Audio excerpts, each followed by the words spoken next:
I do have one bit of good news, and that is that at least my commodity is more flood tolerant than all the rest of them. So we do actually have a little bit of hope when trying to deal with this. As Hank mentioned, I know some of you may have had rice that has been underwater for a really long time, as much as a few weeks. Hopefully some of it's been a little bit less than that. A lot of things that really come into play have to do with obviously how long the rice has been underwater, but also what stage it was when it went underwater, and then kind of trying to figure out what kind of survival we're going to be left with as it comes out of that. Really honestly has to do a lot with the water quality.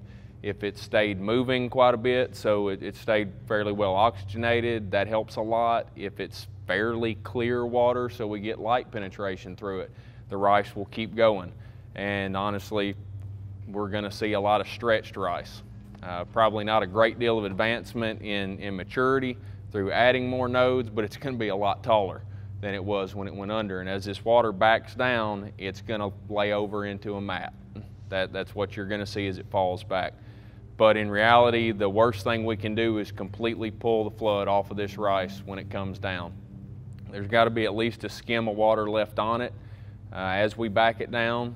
Probably a couple inches, no more, not really any less, because what's going to happen if you let it fall completely off, a lot of that material is going to hit the ground, and hopefully if we dodge some rains, it'll actually dry up, and that stuff will stick to the ground, and then you're effectively going to kill it that way.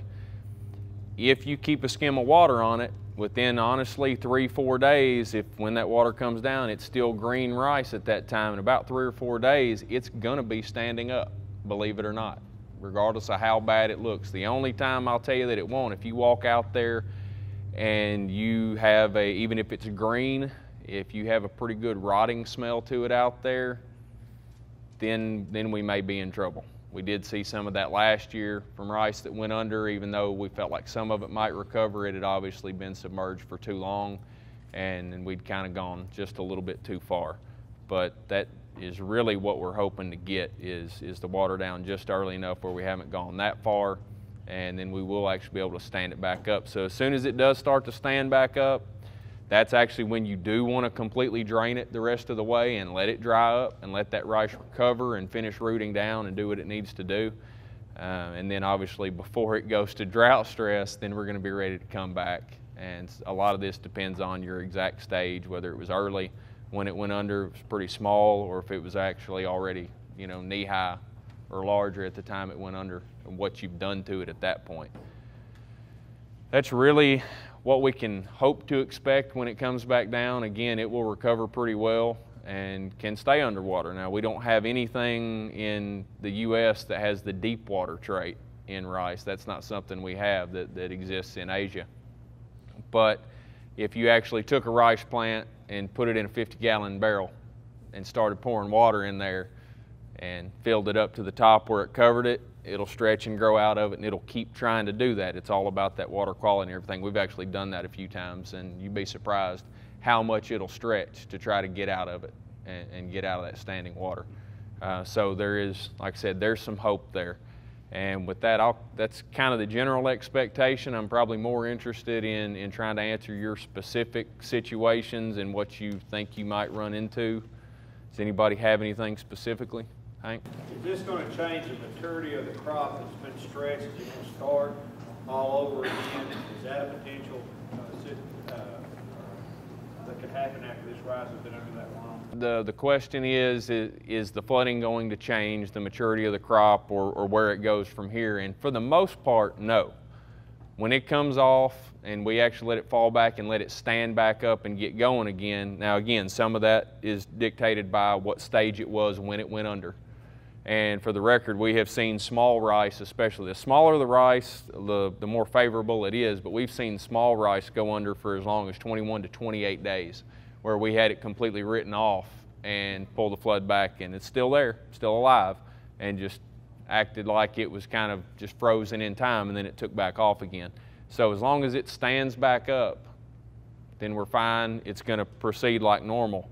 If it's still alive but somehow doesn't quite want to stand back up, it might start get interesting and have some increased tillering, things like that. It might get a little weird in some of those places. but for the most part, it's usually just going to be stretched and really not usually advanced much beyond where it was at the time that it went under, unless that water is really warm and has really promoted growth. So after we go through the keeping the light water on, see if it's going to stand up. When it stands, we dry it out. Then we just start in with the regular herbicide fertilization program at that point? Correct. Once it stands back up and then you dry it back down, it's back to business as usual at that point. No real concerns once it's standing up.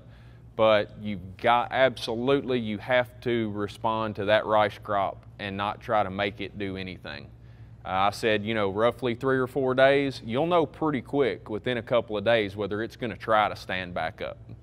And then you want to give it time, and once it looks like it's gotten fully stood back up, that's when you take it back off and let it dry. Do it too early, you know, we want to give it all the time it needs at this point. If it looks like it's going to be saved, let's let it save itself while we just manage the water. But yeah, once we dry it back down, just go back to farming rice.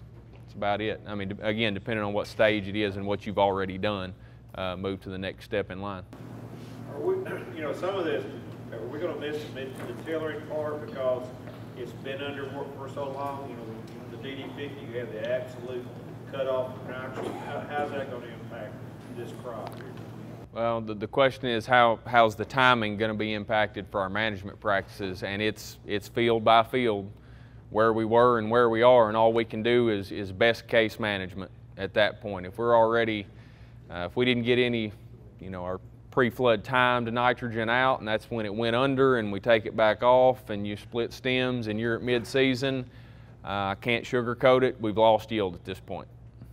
That's the reality. We know that once we hit mid-season and beyond, we cannot recover all of the yield potential that we had getting nitrogen out prior to that. We just can't. We can recover quite a bit of it though. So we'll just have to try to nurse it along, and at that point, certainly if we're drying back down anyway, then you're wanting to get out a very good shot of nitrogen, maybe even equivalent to your whole pre-flood shot. Go ahead and put that on dry ground before we bring the water back. And again, it's still not optimum. It's very difficult to know how much we've lost. It might be up to 20% of the yield potential at that point by getting past mid-season, but we can get a lot of it back. What about a P&K that we had out pre-plant? For the most part, well, I guess the question is, what about the P&K that went out pre-plant? How long was it out before it went underwater? 3, 4 weeks.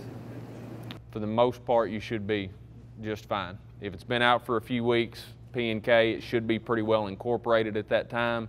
A little bit more worried probably about the K at that point, but honestly, it should have been moved down in. It shouldn't really be going anywhere at this point in time. It should be pretty well settled. So I wouldn't go necessarily throwing anything back at that. If you'd done it just beforehand that happened, we'd have a serious problem.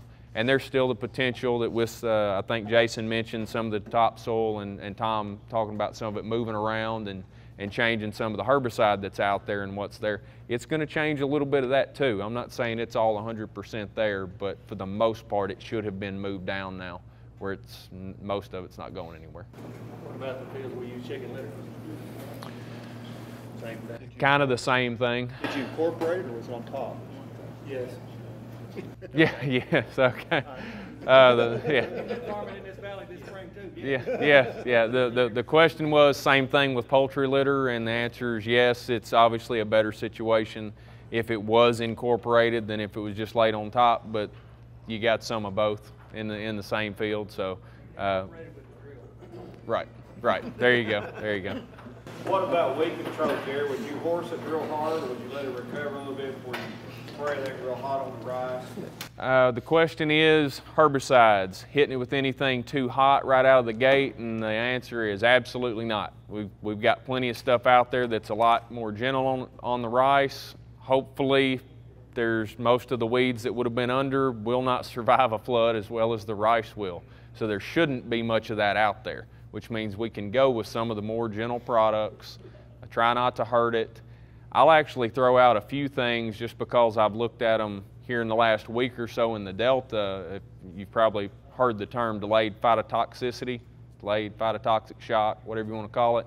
And that's where some of our normally safe rice herbicides like Facet, Bolero, 2,4-D, Propanil can actually cause injury to rice under anaerobic conditions. There's some microorganisms that'll convert it to a form that's toxic to rice. So we're dealing with soils that have been saturated for a couple of weeks. They're probably anaerobic at this point. Those microorganisms are probably very active. I'd be very careful with my rates of those. If I'm putting them out and trying to come right back to a flood very quickly after those applications, it's possible you could run into that. That thing hits, that phenomenon hits very infrequently, and we never have a perfect handle on it. But given these conditions, I would be a little bit worried.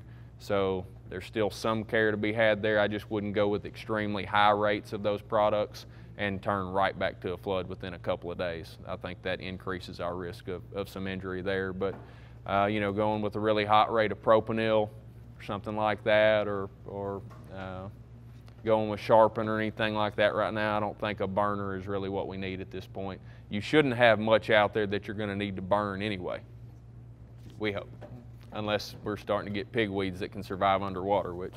Is there a minimum population that you would, you know, if you went out there after this water goes off, what population would you say, hey, let's start all over again and plant something else? Okay, plant population. With varieties, if you've got about 5 plants to a square foot, you got a stand of rice. And you've got most of your yield potential out there. If that's what you can get to recover, that's what I'm keeping. If it's a hybrid, honestly, at this stage in June, if I've got 1 per square foot, I can probably still cut 100 plus bushels an acre. 2 is a whole lot better, but 1 is still something you can cut with, you know, you've already got money in it, obviously. It's probably still more economical. If I've got anything less than that for these crops, let's all agree that we're done planting rice. Can we all agree to that? We're done planting rice. So if you, there you go. We got seed if you're not, but I recommend that goes in cold storage at this point if you're going to do anything with it.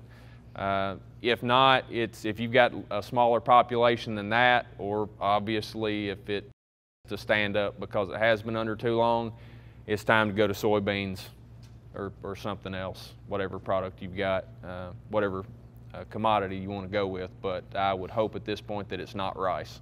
It's the 8th of June. Does that sound right? It's the 8th of June. It's about time to call it off, even if you got it in the ground today. If you compared that to your mid to late April yield that you would expect, it's 25% off the top right now. That's best case scenario. And again, that means, as we kind of already mentioned, talking about trying to get it out at the end of the year, if you went with something early, it might be about ready to dry down before October, maybe, but probably not. So minimum of October, which means you might cut it by Thanksgiving, or we might have some January harvested rice if it'll stand up that long. So don't do it. To clarify, you're taking it easy on the rice with the herbicides. We typically use Permit, Facet, Silverberry, Permit, Facet, and well, Command's already out. Right. Is that easy enough on it, or I mean? Those are your Facet, Permit Plus. Those products are plenty easy. I just wouldn't go with a full rate of Facet in a shot at this point. That's a lot of that. Use a half pound. Right. Well, you use a half pound active. That's the max you can put out. I wouldn't use the max in a shot. If you go with that on these saturated soils and you're coming right back with a flood within a week or so, depending on how it goes, that may be too much, and you may get some Facet injury at this point. That's my concern because the soils have been so saturated. What about your nitrogen management? I mean, we're gonna have some folks with water still on the field. Would you let it come on off, or what would you do? You wouldn't spoon feed or what? Well, if we've got rice that we have to stand back up, you've got to wait until it stands back up to apply nitrogen. Sorry if anybody didn't catch that. The question is, what about our nitrogen fertilization? How are we going to handle it? You've you got to get the water back down, get the rice stood up first, and if you're going to be drying it up anyway, best case is always to go ahead and drop it on dry ground while you've got it dried off, and then bring the flood back at that point. Obviously, as I already mentioned, stage has a lot to do with it. If we're still prior to mid-season, we're obviously in a lot better shape. If we're past mid-season, we know we've got some yield loss, but we can get a lot of it back, just not all of it. Probably about 80%, but if we're drying it up anyway to make it stand, go ahead and put that stuff on dry ground so we can incorporate it down to the root zone. It'll take it up a lot easier, a lot faster, and we'll be more efficient with what we do put out there. I didn't have my levees pulled, but I got water, you know, I can't, it's not like I'm gonna be able to hold any kind of wet on me there. Right, you're not gonna be turning around and doing anything.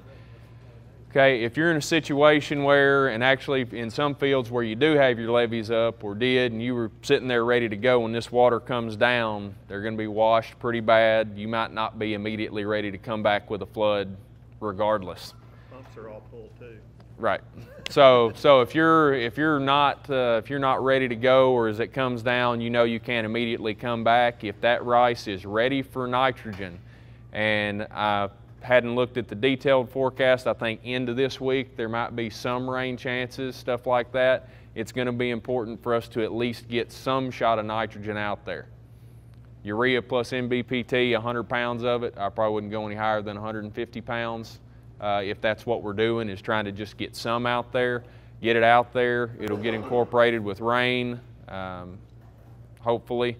And then in about a week later, we can hopefully try to get those levees finished and everything back ready to go, and we can reevaluate how much more we need to put out, because obviously we'll be back on muddy to dry ground at that point, probably put the remainder and get the flood back on top of it and have it take off. But if we're there just prior to mid-season or closing in on it or past it, and we can't put a flood on, get some nitrogen out there. If there's any way to flush it or time it with a rainfall and get it incorporated, that's what we need to do.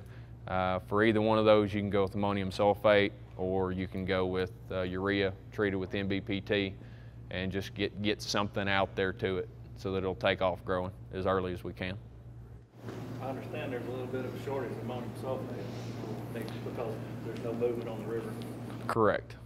I've heard the same thing on ammonium sulfate. Might be hard to come by. The urea treated with NBPT will do just as good a job, and honestly, for the money, you're going to get more nitrogen out there. It's more prone to a little bit of loss than sulfate in these conditions, but it's more stable than it used to be since we can treat it now, and with the higher amount of nitrogen going out in an equivalent rate, we're in better shape. So you'll be fine if you have to go that route.